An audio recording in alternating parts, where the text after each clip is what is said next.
मानाचा चौथा श्री तुळशीबाग सार्वजनिक गणेशोत्सव मंडळ ट्रस्ट पुणे यांच्या वतीनं शतकोत्तर रौप्य महोत्सवी वर्षानिमित्त भव्य सांस्कृतिक महोत्सवाचं आयोजन करण्यात आलं आहे।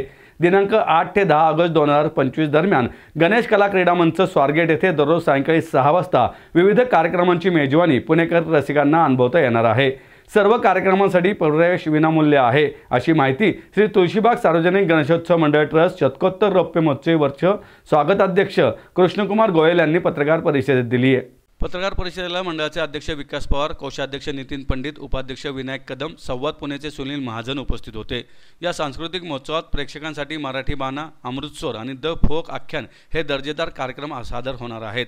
महोत्सवाचे उद्घाटन राज्याचे उपमुख्यमंत्री अजित पवार व उच्च तंत्र शिक्षण मंत्री चंद्रकांत पाटील, राज्यमंत्री माधुरी मिसाळ यांच्या हस्ते 8 ऑगस्ट रोजी सायंकाळी 6 वाजता होणार आहे।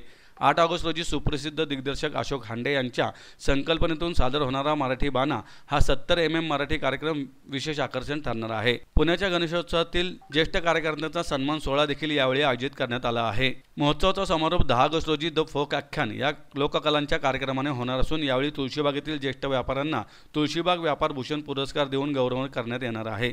कार्यक्रमाला केंद्रीय मंत्री मुरलीधर मोहोळ, खासदार मेधा कुलकर्णी, आमदार हेमंत रासने, सामाजिक कार्यकर्त्या शोभा धारीवाल, उद्योजक पुनीत बालन आदी मान्यवर उपस्थित राहणार आहेत।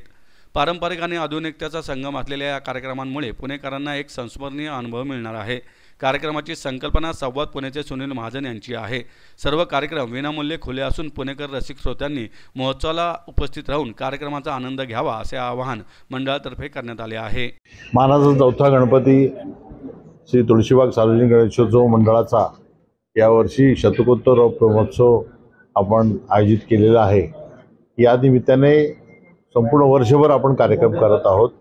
जानेवारी महिन्यापासून ही या शतकोत्तर रौप्य महोत्सवाला सुरुवात झाली आणि डिसेंबरपर्यंत आपण दर महिन्याला एक कार्यक्रम असा करतो। कालच या ठिकाणी फार मोठ्या प्रमाणात जशी तुळशीबागेत गर्दी असते त्या पद्धतीने रक्तदान शिबिराला काल गर्दी होती। 100 मंडळाचे कार्यकर्ते जवळजवळ वेगळे आले होते आणि रक्तदान मोठ्या प्रमाणात झालं। 3 दिवसाचा सांगीतिक रौप्य कार्यक्रम आपण या निमित्ताने आयोजित केलेला आहे।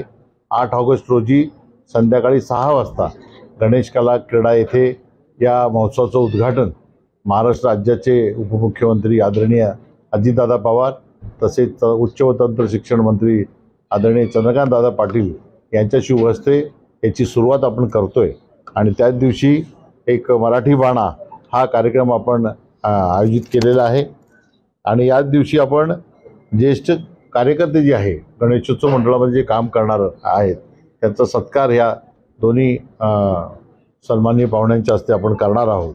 त्याचप्रमाणे दुसऱ्या दिवशी म्हणजे 9 ऑगस्टला संध्याकाळी 6 वाजता आपण अमृतसर नावाचा हा कार्यक्रम आयोजित करतोय आणि त्या दिवशी ज्येष्ठ संगीतकार श्रीनिवास खळे व ज्येष्ठ गायिका माणिक वर्मा यांची जन्मशताब्दी आहे आणि त्या जन्मशताब्दीनंतर संपूर्ण महाराष्ट्रात कुठचा कार्यक्रम आयोजित झाला नाही। तो संवाद पुणे यांच्या वतीने यांच्या मार्गदर्शनामुळे आपण हा कार्यक्रम करतोय आणि त्या दिवशी प्रमुख पाहुणे म्हणून विद्यावाचस्पती डॉक्टर शंकर अभ्यंकर येणार आहेत आणि त्यांच्या हस्ते आपण अशोक पत्की यांना श्रीनिवास खळे यांच्या नावाने व शैले देतार यांना माणिक वर्मा यांच्या नावाने आपण पुरस्कार देणार आहोत आणि काही रोख रक्कम व मानपत्र असं या कार्यक्रमाचं स्वरूप आहे आणि या प्रसंगी ज्येष्ठ अभिनेते मोहन जोशी उपस्थित राहणार आहे। त्याचप्रमाणे 10 तारखेला म्हणजे शेवटच्या दिवशी 3ऱ्या दिवशी आपण त्या महोत्सव समारोप जो करणार आहोत तो फोक व्याख्यान जो महाराष्ट्रात फेमस झालेला कार्यक्रम आहे तो ठेवलेला आहे आणि तो लोककलांच्या कार्यक्रमाने हा होणार आहे आणि या दिवशी आपण तुळशीबागेतील व्यापाऱ्यांचा तुळशीबाग व्यापार भूषण पुरस्कार हा आपण देणार आहोत। एकाला व्यापार भूषण पुरस्कार असेल व 10 इतर व्यापाऱ्यांना आपण त्या दिवशी पुरस्कार देणार आहोत। त्या दिवशी आपल्या शहराचे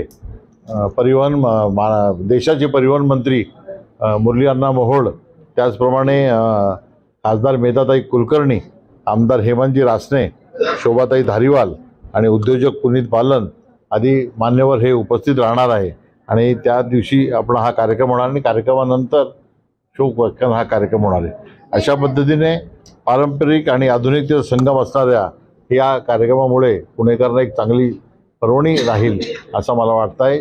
जास्तीत जास्त लोकांनी यासाठी यावं। पासेसची व्यवस्था केलेली आहे. सर्व कार्यक्रम विनामूल्य आहे.